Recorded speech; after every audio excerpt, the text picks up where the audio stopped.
Cordial saludo, apreciados estudiantes. En este video entonces les dejo algunos aspectos básicos de lo que es el lenguaje VHDL, algunas estructuras, sintaxis, y también vamos a trabajar un poco cómo se crea un proyecto en Quartus y cómo se crea un archivo en VHDL en ese programa, a la vez que realizamos una pequeña simulación y pues lo pasamos a la FPGA. Por ahora, en cuanto a VHDL, pues se explicará los aspectos básicos, cómo está compuesto un código VHDL, qué tipo de identificadores existen, qué tipos de objetos o de datos se pueden trabajar y pues los operadores básicos en VHDL. Ya posteriormente con las otras clases ya de manera presencial, pues se les explicará eh, pues otras cositas más avanzadas de VHDL y el mismo Quartus. Empecemos diciendo que el VHDL es simplemente un lenguaje de descripción de hardware en donde básicamente se describe un sistema digital. Un sistema digital pues está descrito por entradas y salidas y la relación que existe entre ellas. Pero para VHDL, entonces, un sistema se define inicialmente desde el aspecto exterior, indicando qué entradas y qué salidas va a tener cierto sistema, ¿sí? Y por otro lado se describe la forma en que se relacionan las entradas con las salidas. En cuanto al aspecto exterior, se ve el sistema como una caja, donde se describen cuáles son los puertos de entrada y cuáles son los puertos de salida, simplemente.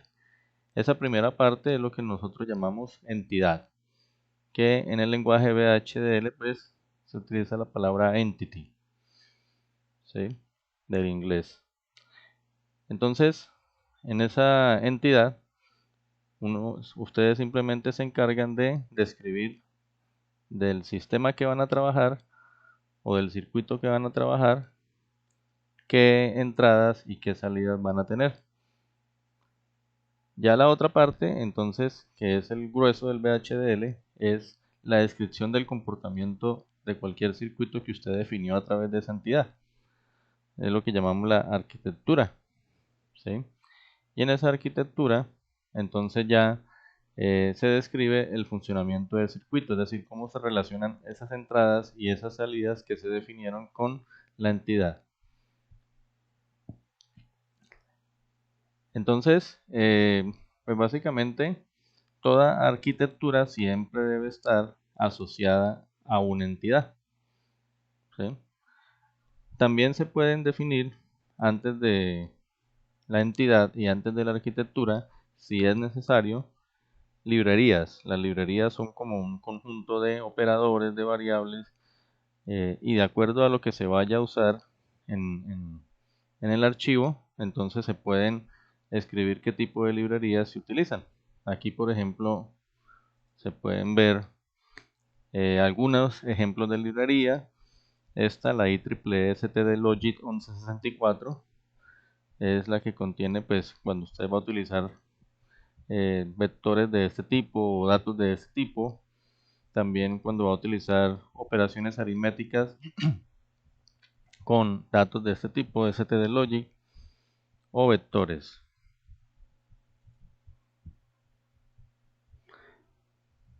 Hablemos de la entidad. ¿Qué es una entidad, no? Una entidad, pues, es la abstracción de un circuito. Ese circuito puede ser un complejo sistema electrónico o puede ser inclusive una sencilla puerta lógica, ¿sí? Sea cual sea la complejidad del circuito, en la entidad únicamente se describen las formas externas del circuito. Es decir, allí se enumeran lo que son las entradas y las salidas del diseño. Sí, es como un símbolo esquemático que en electrónica se utiliza para compuertas o para diferentes sistemas, y pues allí se describen las conexiones de ese dispositivo hacia el resto del diseño. Entonces, básicamente en la entidad se define externamente al circuito o al subcircuito. Se enumeran y se nombran los puertos, se dice qué tipo de puertos son, ¿sí? Si de entrada, salida y qué tipos de datos, ¿sí? Y pues son o tienen toda la información necesaria para conectar el circuito a otros. Aquí vemos, por ejemplo, cómo se trabajaría lo que es la entidad. Entonces siempre se coloca la palabra entity, se coloca el nombre que usted quiera darle a ese circuito, a esa entidad, y luego la palabra is. Entonces ya de ahí en adelante se definen por lo general los puertos, ¿sí? Se va a utilizar los nombres, por ejemplo, si usted va a utilizar señales, varias señales de entrada, se coloca el nombre de cada una de esas entradas, ¿sí? Separados por comas.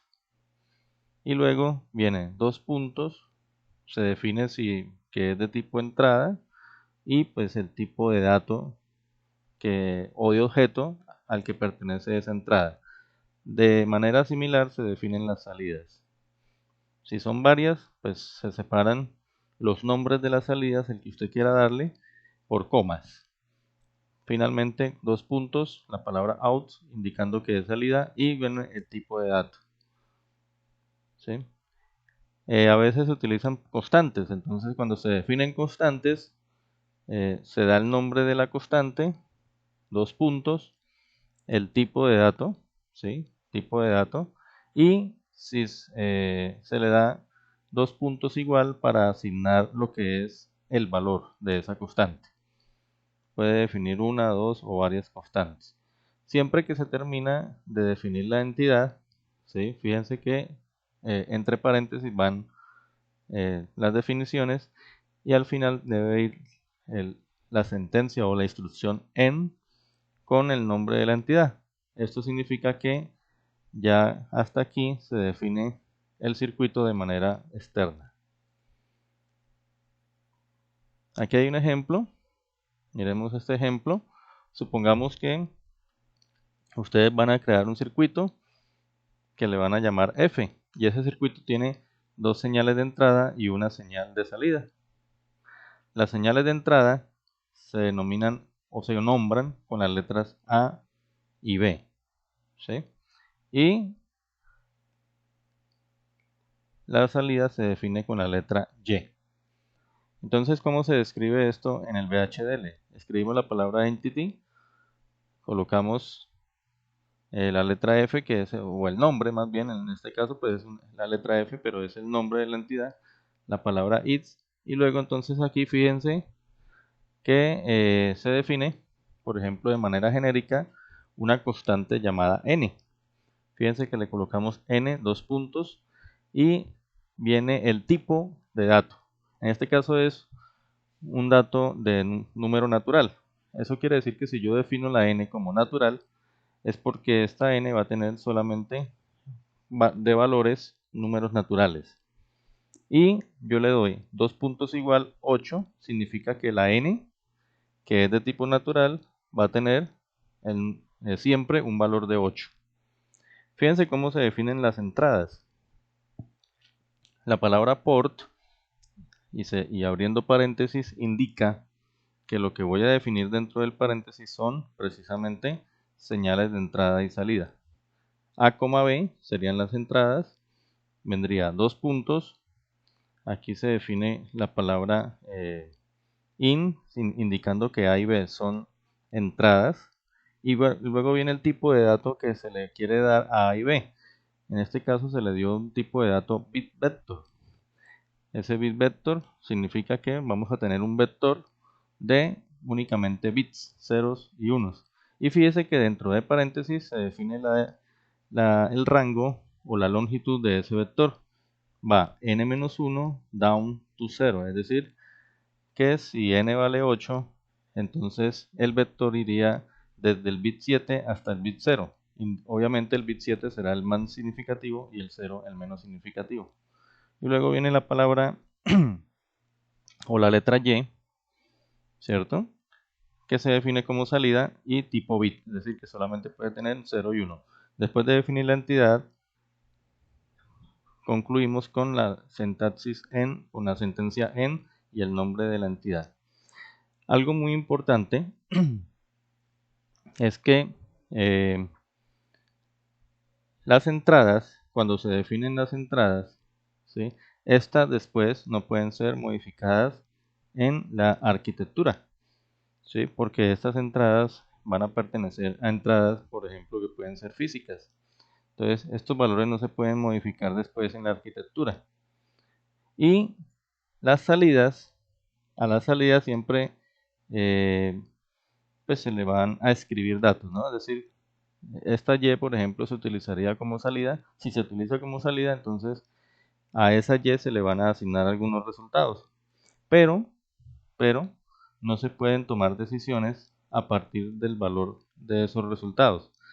Si, dado caso, se necesita tomar decisiones a partir del dato que se le entrega a la salida, entonces ya esa salida tendría que ser tipo buffer. Cuando se utiliza tipo buffer, en vez de out, acá tipo buffer, se utiliza cuando se necesita, por ejemplo, tomar de la misma salida una realimentación hacia el mismo circuito.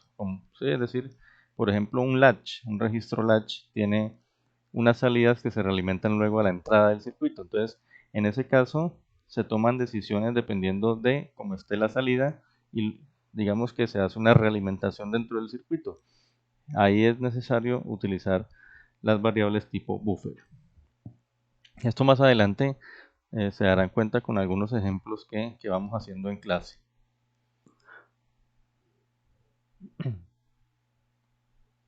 Bien.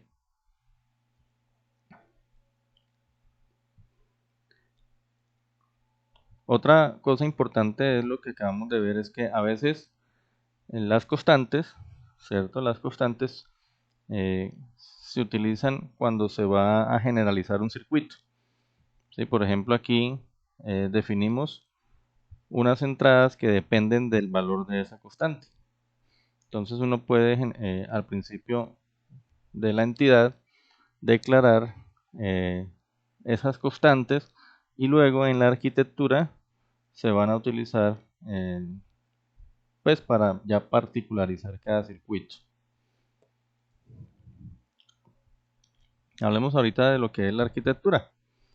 Entonces básicamente la arquitectura es la que ya describe el funcionamiento de la entidad a la que hace referencia. O sea que siempre va a haber una pareja en el VHDL. Siempre va entidad con arquitectura, ¿no? Es decir, cada pareja define por completo un diseño. Y entonces la arquitectura ya es la que tiene propiamente las instrucciones del VHDL, ¿sí? Mediante sentencias y expresiones propias de este lenguaje. O sea que una arquitectura va a definir de manera interna ya lo que es el circuito, lo que se definió en la entidad, aquí se va a describir de forma interna cómo es la relación entre esas entradas y salidas. Se declararán si se necesitan señales internas, si se necesitan funciones, procesos, ¿sí? Y la descripción puede ser de manera estructural o por comportamiento. Entonces aquí, por ejemplo, vemos cómo es la sintaxis de lo que es una arquitectura en el VHDL. Viene la palabra arquitectura en inglés y luego aquí colocamos el nombre de esa arquitectura. Luego viene la palabra of. Y aquí es importante que el nombre de la entidad sea el mismo que usted define arriba como entity. Entonces tiene que tener el mismo nombre acá para indicar que lo que usted define de aquí en adelante pertenece a esa caja, ¿cierto? O a esa entidad. Y luego viene la palabra its. ¿Qué viene aquí antes de las instrucciones como tal? Las declaraciones. Si usted va a utilizar, por ejemplo, señales, entonces las tiene que definir antes de comenzar la arquitectura. Componentes. Aquí, por ejemplo, los componentes son circuitos que ya han sido definidos en códigos aparte y de los cuales nosotros conocemos su entidad.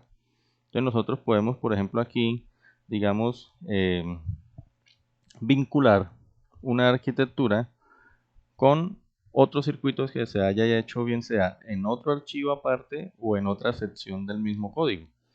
Eso también lo vamos a ver más adelante, cómo utilizamos códigos ya creados dentro de un código aparte. O sea, cómo vinculamos diferentes arquitecturas a través de las entidades de circuitos.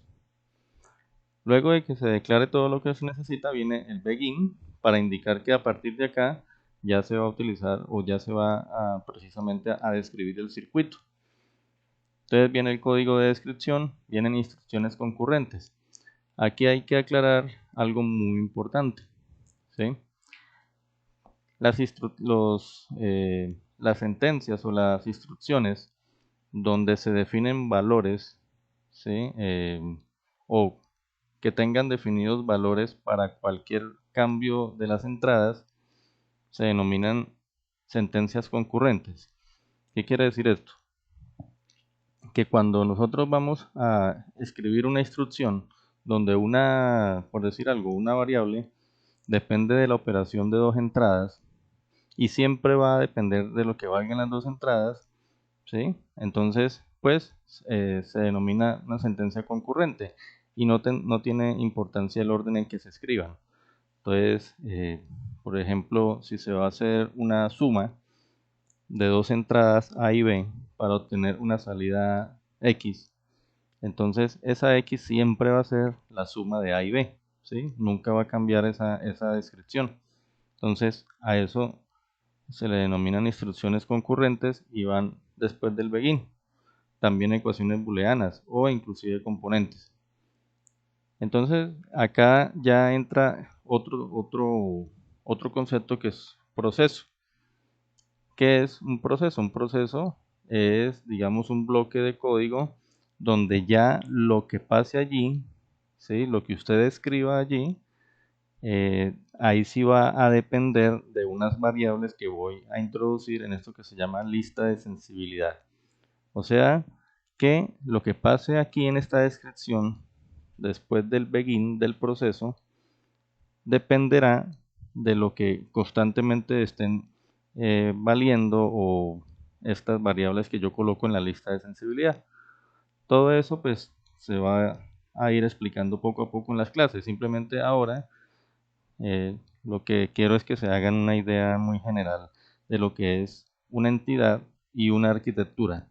Entonces, siempre que se inicia un proceso, yo debo terminarlo con la sentencia end process, donde está el nombre del proceso. Y pues siempre toda arquitectura también debe iniciar con un begin y terminar con una sentencia end. ¿Listo?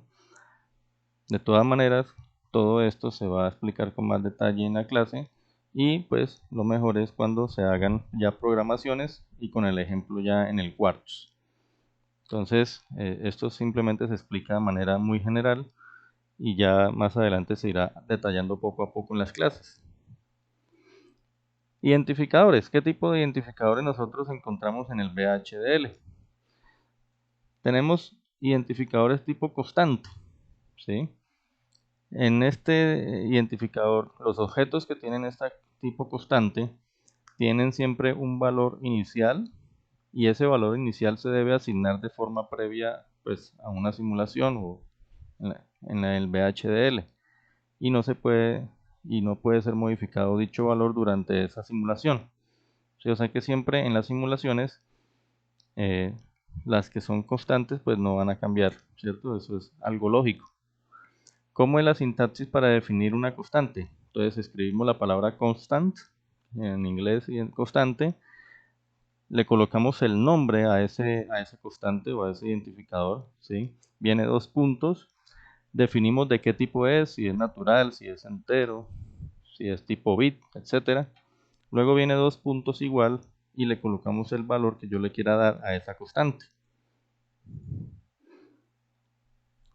¿Qué otro tipo de identificador tenemos? Tenemos identificador tipo señal. Este identificador, ¿sí?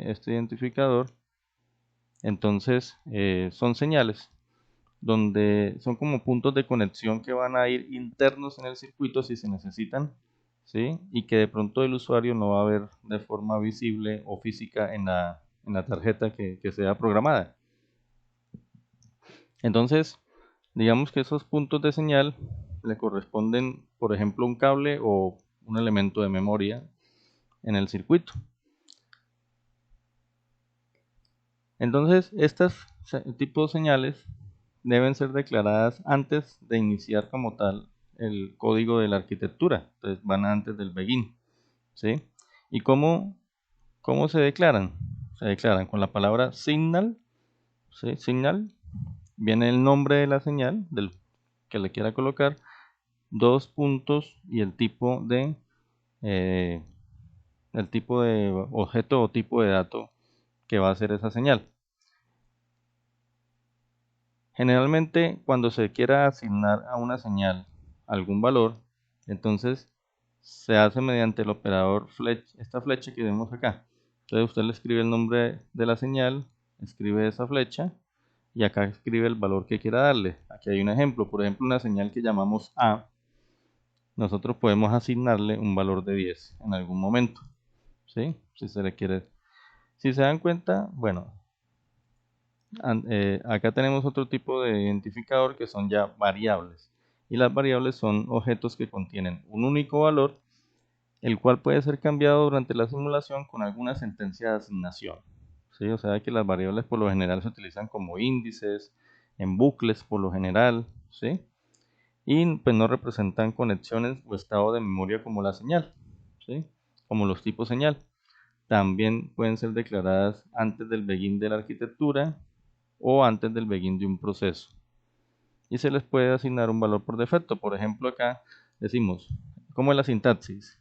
Escribimos la palabra variable, luego le colocamos el nombre que vamos a colocarle a esa variable, dos puntos, el tipo de dato, y si se le va a dar algún valor inicial, se le coloca dos puntos igual y el valor inicial que se le quiera dar. La asignación de una variable hacia un valor se hace mediante el operador dos puntos igual. Observen que para cuando son señales, el operador es, si se le asigna una señal, es una flecha, mientras que si es una constante o una variable, se asigna mediante dos puntos igual. Aquí está, por ejemplo, como a una variable llamada i, nosotros le asignamos el valor de 10. Ten en cuenta que siempre es la misma sintaxis cuando se trata de identificadores, ¿no? Si ustedes se dan cuenta, siempre primero va la instrucción propia del VHDL, viene luego siempre el nombre de ese tipo de identificador, el nombre que se le quiera dar dentro del programa, viene siempre dos puntos y lo primero que se define es el tipo de dato. Ahora vamos a ver qué tipos de datos hay. Sí, este tipo de datos es cuando yo defino, por ejemplo, si es un entero, si es un natural, si es un vector de bits, ¿sí? O un vector stdlogic, etcétera. Y siempre hasta acá va lo obligatorio. Si ya se le quiere asignar algún valor, entonces con dos puntos igual se le asigna el valor, ¿sí? Entonces es como una sintaxis común para todos los tipos de identificadores, ¿no? Bien sea variable, señal o tipo constante. Bueno, aquí hay unos ejemplos, miren. Esta instrucción constant data weights lo que significa es que vamos a definir un identificador tipo constante cuyo nombre que se le coloca a ese identificador es data weight, ¿sí? Data weight. Y fíjense que aquí viene dos puntos y aquí se define el tipo de dato. Entonces aquí se definió esa constante como un tipo entero, ¿sí? Y se le da un valor de 8. Entonces miren cómo se le asigna mediante dos puntos y el igual el valor de 8. Acá, por ejemplo, tenemos un ejemplo de un identificador tipo señal. Entonces se le coloca el nombre resultado, ese es el nombre de la variable, dos puntos y viene el tipo de dato, que en este caso sería un vector de bits. Y cuando se nombra un vector de bits, obligatoriamente se debe colocar el rango, ¿no? Entonces, por ejemplo, acá decimos 7 down to 0, significa que son 8 bits que van enumerados del 7 hasta el 0, ¿sí? Desde el más significativo hasta el menos significativo, cuando es tipo vector. O acá tenemos variables. Aquí tenemos, por ejemplo, dos variables separadas por comas. SID1 y SID2. Dos puntos, el tipo de variables que serían tipos enteros y el rango que iría de 0 a 15. Entonces fíjense que aquí cuando los tipos de variables necesitan definirse un rango, hay que escribirlo entre paréntesis si se tratan de vectores, o simplemente con la palabra rand y especificar pues cuál es el rango de valores desde 0 hasta el valor máximo cuando se trata de otros tipos de datos que no sean vectores. Ahora sí miremos qué tipos de datos hay, ¿sí? Es decir, una cosa es el tipo de identificador, que puede ser constante, señal o variable, y otra cosa muy diferente es ya los tipos de objetos. Es decir, el tipo de objeto es el que me permite interactuar realmente, o sea, que el usuario sepa qué tipo de dato va a ingresar. ¿Sí? Por ejemplo, si el usuario necesita ingresar 4 bits a través de switches en la FPGA, entonces hay que definir esa variable como un tipo vector, ¿sí? Hay que definirla como un tipo vector de 4 bits. Entonces, el tipo de objeto es el que le permite al usuario que va a programar en VHDL y que va a pasar luego a una FPGA, realmente qué tipo de datos va a trabajar, qué tipo de señales va a ingresar o qué tipo de señales va a ver o a visualizar al final de un proceso. Entonces, los tipo bit son esos datos que solo emiten ceros y unos, nada más. ¿Sí? Y cuando un identificador es de tipo bit y se le quiera asignar a ese identificador o a ese objeto un valor, entonces tiene que ese valor aparecer entre comillas simples.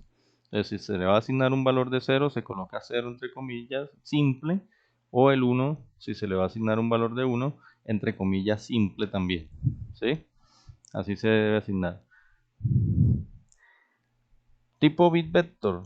Entonces el bit vector es un vector donde sus casillas son solamente bits, es decir, que solamente puede albergar ceros y unos. Y el rango siempre va entre paréntesis, como ya les decía, ¿sí? Ese rango indica el número de bits del vector, ¿sí? Pero como les digo, si es tipo bit vector, solamente pueden ser ceros y unos, ¿sí? Entonces, siempre un vector que tiene n bits, el rango va a ir de n-1 hasta 0, con la instrucción down to, que significa que va desde el bit n-1 hasta el bit 0. ¿Sí? O sea, por ejemplo, si n son 10 bits, iría de 9 a 0, como ya hemos visto anteriormente. Y obviamente el bit que está más a la izquierda será el más significativo y el bit que está más a la derecha va a ser el menos significativo, ¿sí? Como cualquier valor estándar. También, en este caso, cuando son vectores, ¿sí? Los valores tienen que aparecer entre comillas dobles, ¿sí? Entre comillas dobles. ¿Qué otros tipos de datos hay? Están los datos tipo booleano, donde los tipos booleanos admiten dos estados, true y false, es decir, verdadero y falso, ¿sí? Están los tipos carácter, que es cuando queremos utilizar valores con el código ASCII, o string, que sería una cadena formada por valores tipo ASCII. El tipo entero, integer, acá, este es cualquier número que está en el rango. O sea, siempre que se utiliza un tipo entero, hay que especificar el rango, pero a diferencia de los vectores, no se especifica dentro de paréntesis, sino simplemente se dice el rango desde 0 to al valor máximo. O sea, 0 to max, es decir, del valor 0 hasta el valor máximo. Lo mismo va a pasar si es tipo natural o si es tipo positivo. Si es tipo real, también puede ser cualquier número real, ¿sí? Siempre, cuando son tipo entero, natural, positivo o reales, hay que especificar los rangos. Y siempre que son vectores, se hacen dentro de paréntesis dichos rangos. Los tipo std logic, ¿sí? A diferencia de los tipo bit, ya no solamente albergan ceros y unos, ¿sí? sino que también pueden tomar otros valores definidos por el estándar IEEE 1164. Entonces, por ejemplo, puede ser un 0 o un 1 lógico, pero también puede, por ejemplo, ser un valor de alta impedancia, Z, ¿sí? Puede ser un valor desconocido, X, o un valor sin inicializar, U. ¿Sí? Es decir, que nosotros podemos asignar a una variable o a un vector tipo stdlogic, podemos, además de asignarle ceros y unos, podemos asignarle valores como alta impedancia, valor desconocido o una U que significa sin inicializar, ¿sí? Y estas deben ir entre comas simples. Si es tipo vector, stdlogic vector, entonces ya ahí sí va con comas dobles. Pero digamos que son ya unas señales más amplias que no solamente pueden ser ceros y unos, ¿sí? Entonces ahí están los tipos de identificadores. Existen otros tipos de objetos que no son propiamente identificadores, ¿sí?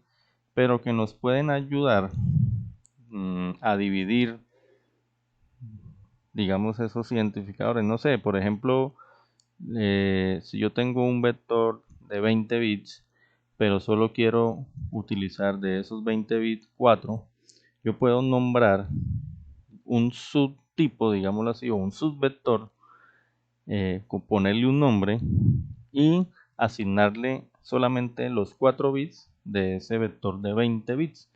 ¿Sí? Es como sacar una derivación de un vector. Para eso se utilizan algunas instrucciones. Una de ellas es la palabra alias. ¿Sí? ¿Qué es alias? Es cuando yo tengo pues un vector, ¿sí? O un dato que tiene varias casillas y yo quiero sacar de esas casillas, utilizar algunas de ellas, ¿sí? Algunas de ellas. Entonces, por ejemplo, como es la sintaxis de la instrucción alias. Entonces se coloca la palabra alias, se le da un nombre a ese conjunto que yo quiero sacar o derivar, ¿sí? Aquí dos puntos, se define el tipo de dato que va a ser este alias, la palabra it, y aquí es donde viene el nombre del identificador del cual yo voy a sacar ese conjunto de datos y obviamente el rango. Aquí tenemos unos ejemplos de cómo se utiliza esa instrucción alias.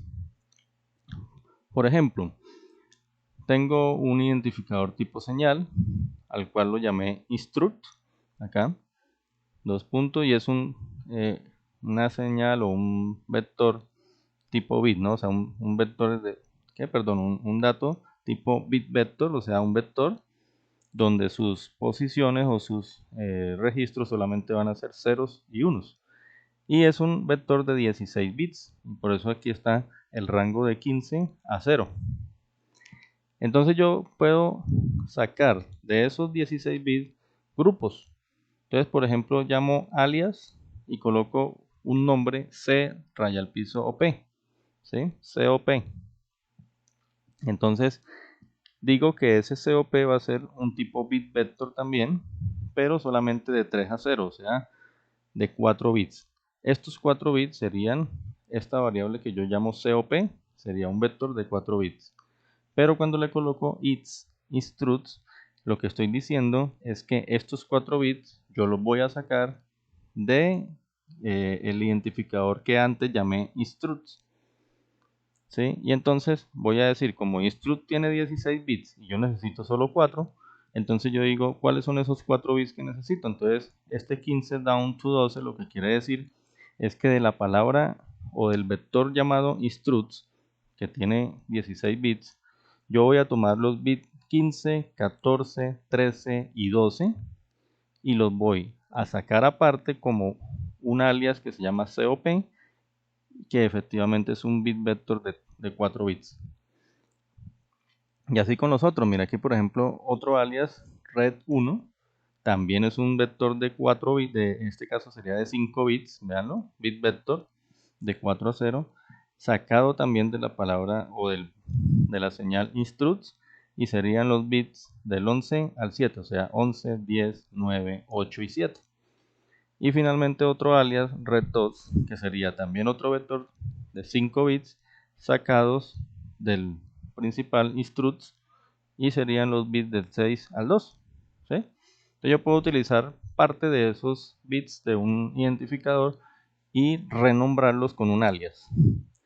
Aquí hay otro ejemplo de el uso del alias con un identificador tipo señal, ¿cierto? Miren acá, sino que ahorita no es un bit vector. CTRL es el nombre del identificador principal y es un vector tipo stdlogic, o sea que puede tomar ceros, unos y otros valores adicionales. Y este es de 8 bits, va de 7 a 0. Aquí coloco un alias, ¿sí? Y saco de esos 8 bits, saco 3. Pero también, por ejemplo, puedo sacar un alias que sea solamente un bit de esos 8. Entonces, por ejemplo, aquí hay dos ejemplos de eso, ¿verdad? Load red 1, load red 2. Ambos son stdlogic, ¿sí? Miren, stdlogic, pero fíjense que ya no son stdlogic vector. ¿Por qué? Porque lo que quiero sacar es un solo bit de esa variable control que es de 8 bits. Yo quiero sacar solamente el bit 4 enumerado con el bit 4 y el bit que está enumerado con el número 3. Entonces estoy sacando solo un bit, por eso estos alias no pueden ser stdlogic vector, tienen que ser stdlogic solamente porque no son vectores sino bits. ¿Listo? Entonces ahí hay que tener cuidado al momento de definir los tipos de objetos. Tenemos tipo enumerado que se utiliza con la palabra type acá, ¿sí? Entonces yo puedo, por ejemplo, darle a un dato, le puedo dar un nombre. Cuando yo escribo type, quiere decir que voy a crear, ¿cierto? Un identificador, entonces, llamado color, y la palabra its, luego sigue de un paréntesis, y aquí miren que yo voy a colocar 3 valores, por ejemplo, rojo, amarillo, azul, ¿sí? Separados por comas. Lo que se está creando aquí realmente es un identificador ya, digamos que no viene implícito dentro del VHDL, sino que el usuario lo crea. Aquí el usuario está creando un identificador, ¿sí? Al cual llama color. Y estos 3 valores significa que ese identificador que él llama color pueden tomar en cualquier momento cualquiera de estos 3 valores. Entonces, por ejemplo, yo puedo definir una señal signal, darle un nombre BMP y voy a decirle que el tipo de esa señal es el tipo que se definió acá. ¿Sí? O sea, estos no son tipos predeterminados como lo son un tipo boolean, bitvector, natural, ¿sí? O real o stdlogicvector, ¿sí? Que son predefinidos en el VHDL. No, esto es un tipo de identificador creado por el propio usuario.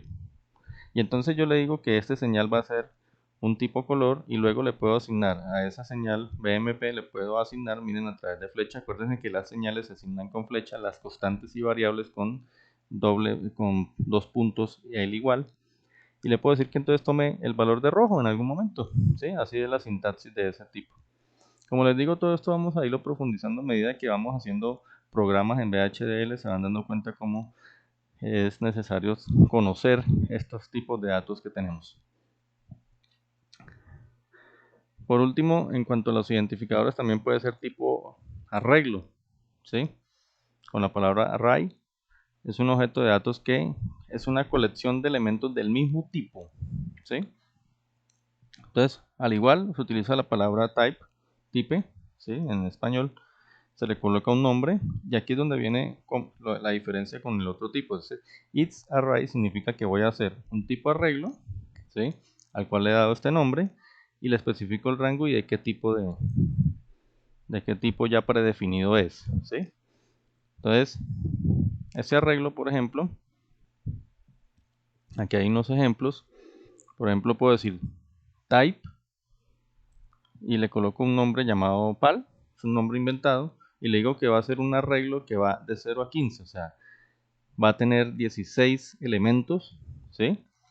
Pero es cada uno de esos 16 elementos, aquí le digo of, va a ser un vector stdlogic, que va de 7 a 0, o sea, van a ser 16 elementos o 16 registros. Cada registro de eso va a ser un vector de 8 bits. Entonces aquí hay un ejemplo por decir algo.